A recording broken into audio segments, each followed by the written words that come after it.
what is up mga ka-adventure idol? Ito na naman ako for quite some times hindi tayo nag-upload mga idol, no? Sa ngayon, ikukwento ko lang sa inyo paano ba kayo makakasakay ng C-130 or Army plane. Ayan, so unang-una ho, ipakwento ko muna sa inyo, ganito, kalakas ang aircon, grabe, hindi ka lugi. Shoutout nga pala sa 122 Airlift Wings, 51 years in the service of the Filipino people. Maraming salamat, Philippine Air Force. Itong C-130 plane na po ito, no?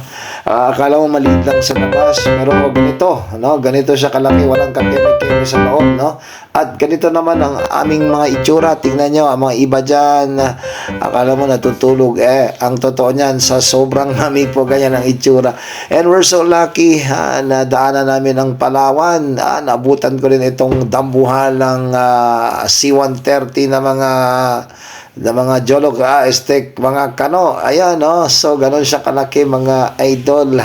So, first time ko sumakay ng ganyan kalaking airplane. Hindi pala. First time ko nakita ganyang klaseng aeroplano sa malapitan. Kaya nga, sabi nila, bawal daw kumuha ng video. Sabi ko, for personal consumption na naman ito, no? And besides, mga idol, media naman ako, no?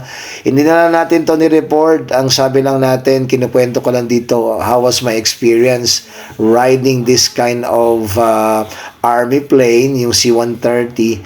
Aside from mura na, alam mo, very privileged ako. Kasi habang on board sa my C-130, meron akong napansin sa aking window. Ayan, may escort kami, mga military aircraft na lumilipad, mga fighter jet. Una-una mga kasisid, akala ko mga China na yan, mga hodemputs, mga China na yan, no? Ayun pala, later on I realize, galing palang Palawan, dadaan ka sa may West Philippine Sea, kaya ineskortan tayo ng mga Philippine Air Force. Saludo sa inyo mga kasisid, mga idol, ha? Ayan, no? So, tingnan nyo, actually, dalawang fighter plane po yan nakasama sa amin, no? So, we're very glad, masyado kaming kinabahan ako ng una, akala ko Bombay na kami. Pero anyway, maraming salamat sa inyo mga gentlemen, mga piloto, no? At ayan na nga, paano ho ba tayo makakasakay ng Army plane or C-130? Kailangan meron ho tayong sponsors. Ayun, so dapat malakas. Hindi naman malakas. Kasi nga, mayroon na tayong privilege. Inopen na kasi ito ng dating Presidente Duterte na lahat ng Pilipino pwede lang sumakay ng aeroplano. Pero ganun pa man, palakas ang system, ibig sabihin, dapat may kapit ka sa loob, may kilala ka, para you can avail this kind of free flights. Ayun, so sa hirap ng pamasahe, isipin mo, 10 to 12,000 sa ngayon kung magsakay ka ng commercial plane.